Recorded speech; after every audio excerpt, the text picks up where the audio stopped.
마지막으로 비하인드 뉴스를 시작하겠습니다.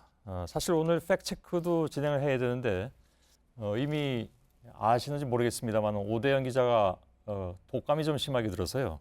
굉장히 좀 어려운 상황이어서 오늘 좀 생략하고 비하인드 뉴스로 바로 넘어가도록 하겠습니다. 이성대 기자가 나와 있습니다. 예, 첫 키워드는요? 첫 번째 키워드입니다. 검증대에 오른 반기문. 반기문 유엔 사무총장이 종교단체죠. 신천지의 실세로 알려진 김남희 세계 여성평화그룹 대표와 지난해 3월이었습니다. 지난해 3월 이렇게 나란히 찍은 사진이 오늘 공개돼 하루 종일 논란이 일었었는데요. 예. 반 총장 측에서는 누군지 또 어디 소속인지 모르고 찍은 거라고 관련서를 부인했습니다. 예. 하지만 민주당에선 반 총장이 떳떳하다면 이 김 대표가 유엔 총장을 멋대로 단체 홍보에 이용한 거기 때문에 법적 조치하라고 주장을 했습니다. 예. 아무튼 귀국 시점이 다가오면서 여러 가지 얘기들이 나오고 있네요.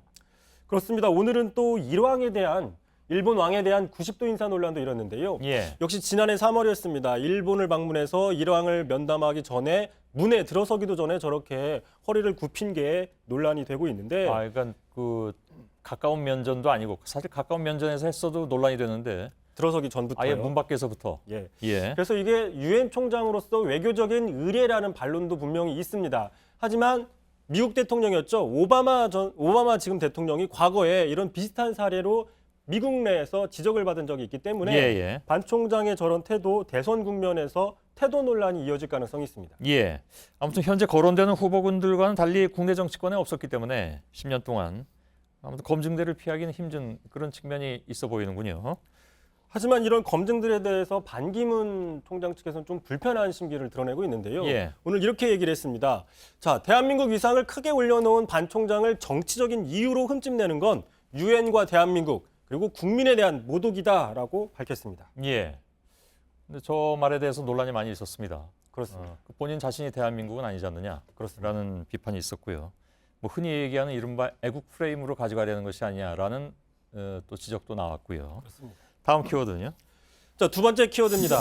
백이종군 단골 최경환. 예. 자, 친박계 핵심이죠. 최경환 의원이 오늘 임명진 비대위원장 취임받은 날 이선 후퇴를 선언했습니다. 자, 자신의 페이스북에 이렇게 글을 남겼는데요. 자, 모든 걸 내려놓고 이선으로 물러나서 이제는 지역에 머물면서 백이종군 하겠다라고 밝혔습니다. 예. 자, 그런데 최경환 의원의 백이종군 이번이 처음이 아닙니다. 직접 한번 들어보시죠. 예. 오직 평의원으로서 백이종군 하겠습니다. 제가 죽어야 정권 재창출이 이루어진다면 골백번이라도 고쳐 죽겠습니다. 자, 다시 얘기해서 지금 이미 백이종군을 한 상태입니다.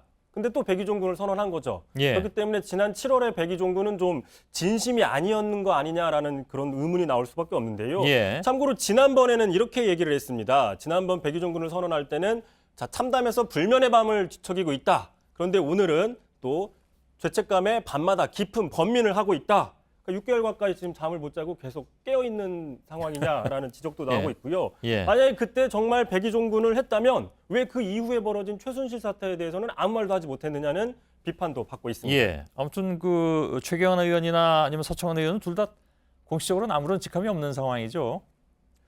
그렇습니다. 공식 직함은 없지만 예. 뭐 친박보다 더 큰 실세다라고 얘기를 하고 있습니다. 알겠습니다. 자, 친박계는 안팎의 사퇴 압력도 많이 버텼는데 정작 비박계가 분당까지 한 지금 와서 아무튼 이선 후퇴를 하는 그런 상황이 됐는데 뭐 한번 지켜보도록 하죠. 다음 키워드는요?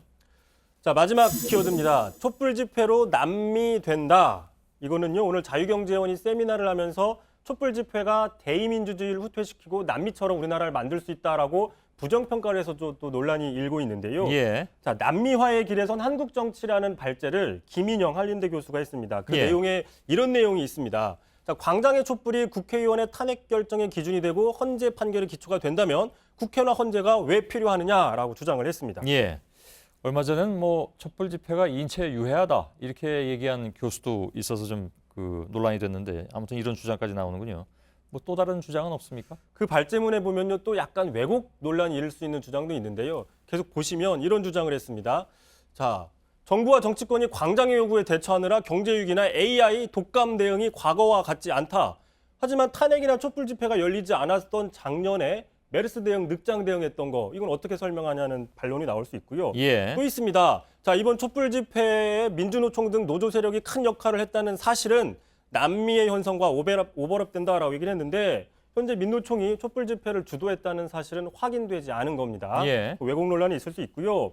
자, 참고로 이 자유경제원에 보면요. 만화, 촛불 집회를 좀 비하하는 듯한 만화가 있어서 제가 가지고 와봤는데요. 예. 자, 이게 한참 그 탄핵 직후입니다. 을지문덕 장군 수나라 100만 대군을 물리쳤다고 얘기하니까 선생님 100만은 어느 쪽 추산인가요? 믿을 수가 없어요.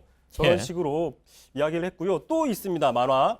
자, 네티즌, 뭐 주식 갤러리 같은 네티즌이 지금 우리나라가 걱정이 된다라고 얘기하니까 네 인생이나 걱정해. 저런 식의 그 만평을 실어놨습니다. 예.